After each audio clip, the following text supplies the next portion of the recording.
Balitang Q. Mga kababayan, andito po ang Balitang Q sa Filipino Community Center upang matunghayan ang press conference ng Osang Sullivan. FCC, one of the good bombastic singer para sa akin tsaka para sa mga taga-Doha.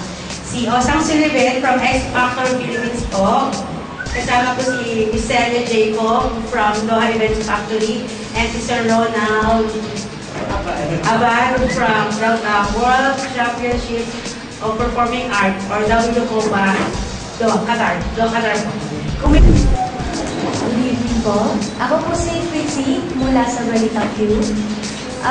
Nais pong malaman ng mga nag-aabang sa Doha, Qatar kung paano nagsimula ang isang Osang Sullivan. Okay, first of all, magandang muli sa inyong lahat. Sa talagang napakasarap sa pakiramdam ay nandito ngayon para magbigay kasi sa mga Pilipino natin sa Doha. Okay, nagsimula si Osang kasi yung pagsali sa X Factor, kaya medyo nakilala ng konti. Actually, nagpa-perform, matagal ako nagpa-perform. So, ang mas napansin na talaga sa X Factor is so yun, kaya nakakatuwa dahil nagulat ako yung pagkanta ko na gano'n. And daming mga Pilipino na nakapanood, tapos hindi na mga Pilipino, mga ibang lahi din. Talagang nakakatuwa din na-enjoy ko din yung ginawa ko. So talaga naman, yung talaga ng focus ko sa pagsali din sa contest na yun. Yung mapasela kayo lahat. Natural mong buwan na boses yun? O kung Opo, natural ko ng boses yun. Pero ang nangyari, pero nung nakapasok ko sa comedy bar, like, sing-along, ang ginagamit ko boses babae. So, ang ginagaya ko na boses ko before is si Talia, si Marimar. Ngayon, hindi na kaya kasi sobrang so, kung ginagawa ko yun, medyo maliit lang nilalungunan ko, parang hindi pa ganun powerful yung boses ko.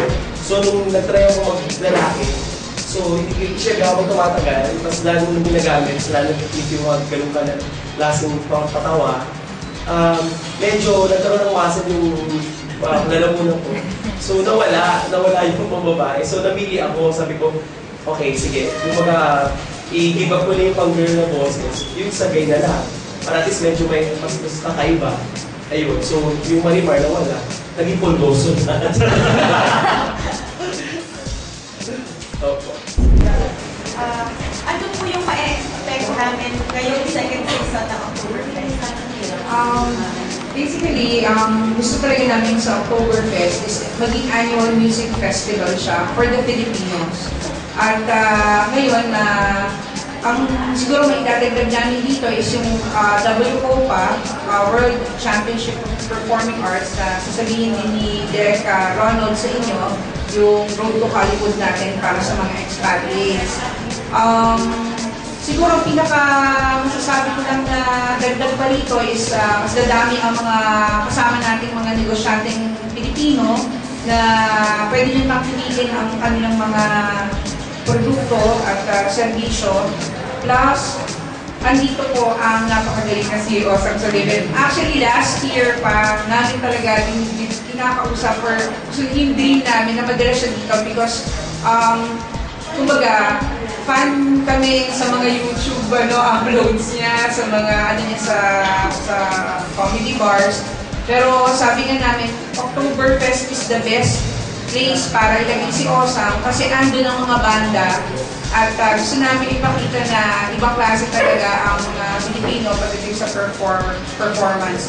Andun din ang mga dancers, rappers, andun ang mga nanalo sa different competitions from January hanggang sa buwan na ito. So, expect more entertainment, non-stop to. Talagang iniikian lang namin yung break time kasi gusto namin sulit na sulit. Plus the fact na ito ang time para makapag-bonding ang mga Pilipino na pwede ang camera sa Aqua Park again dahil bawal yun. 3 years old, mga libre, mga bata. At saka ang slides na usually may bayad, libre rin po. So, sana isang malaking pagtitipon dito ng mga Pilipino. Direk, ano po yung masasabi ninyo sa darating na Oktoberfest? Paano niyo po mas ma-encourage yung mga Pinoy dito sa Doha para manood bukas? Sa akin kasi perfect ang Oktoberfest na maging launching W moments because unang-una, Pilipino talagang pinakatalent sa mundo. And personally, hindi na that. Pangalawa, it's a family event. You know, it's a family event. Kung sabi si Oktoberfest sa Pilipinas, it's alak eh. This country, hindi po pwede yan. Of course, this time, we're going to involve all the family members. At saka, another big thing that will happen on Oktoberfest, sa performance ni Osam, syempre, is because nandito ang iba't ibang banda ng Pilipinas. You know, and of course, nandito rin si Hainan who will be performing at the Pride sa atin sa WOPA. You know, alam naman natin yung tuition ng gold at ng bronze medal. And another thing is, libre registration dito ng WOPA. So we would like to encourage everyone na pumunta, nakikita ng Pilipina, pati mga iba't ibang lahi, na pumunta at mag-register dito. Kasi this is once in a lifetime chance na pwede natin ibigay para sa lahat. Muling katanungan po kay Sam. May iba naman po tayo. Kasi po, kayo po ay kilalang komedyante. Nagpamasaya po kayo sa mga nanonood sa inyo. Pero, nais po malaman ng mga fans ninyo kung ano ba ang isang bagay o bahagi ng buhay ni Osam o isang bagay na nagpapalungkot sa inyo. Oh, okay. Actually, lahat ng comedian is nararanasan yan. Kasi yan ang pinakamahirap na parte ng trabaho namin. Parang kabit sa amin yan. Kasi kapag malungkot kami, hindi namin pwedeng ipakita sa tao na malungkot kami on stage. The show must go, kumbaga parang itatabi mo muna yun, then after that, saka mo na lang iiyak after ng show. Gano'n, yun ang pinakamahirap. Pero yung parang sa akin, yung medyo nakakalungkot. It's like family. Siyempre, mga Pilipino talaga magmamahal sa kanilang pamilya, so ayaw naman magkakapat yun. So isa yun sa mga parang ayaw kong maranasan or magkalayo-layo kami or may mawala naman ganito. Yun, so yung medyo nakakahina na loob. Pero pag halimbawa on stage, mas lalo kami lumalakas sa magpapatawa. Dahil at least, nilalabanan namin yung lungkot. Kaya yun. Alam pa ka natin yun.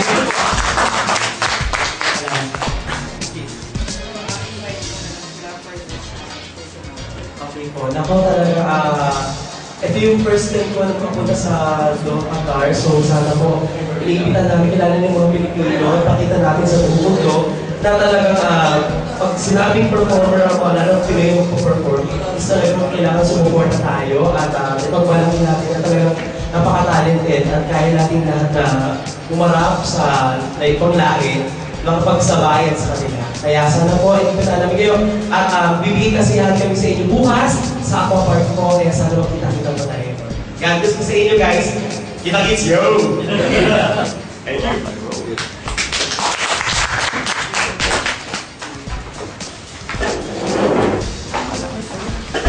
Makisaya at makibanding po tayo bukas sa Oktoberfest 2012 sa Aqua Park. Kita-kits po tayo doon. Nag-uulat po mula sa Balitang Q, Fritzy. Okay.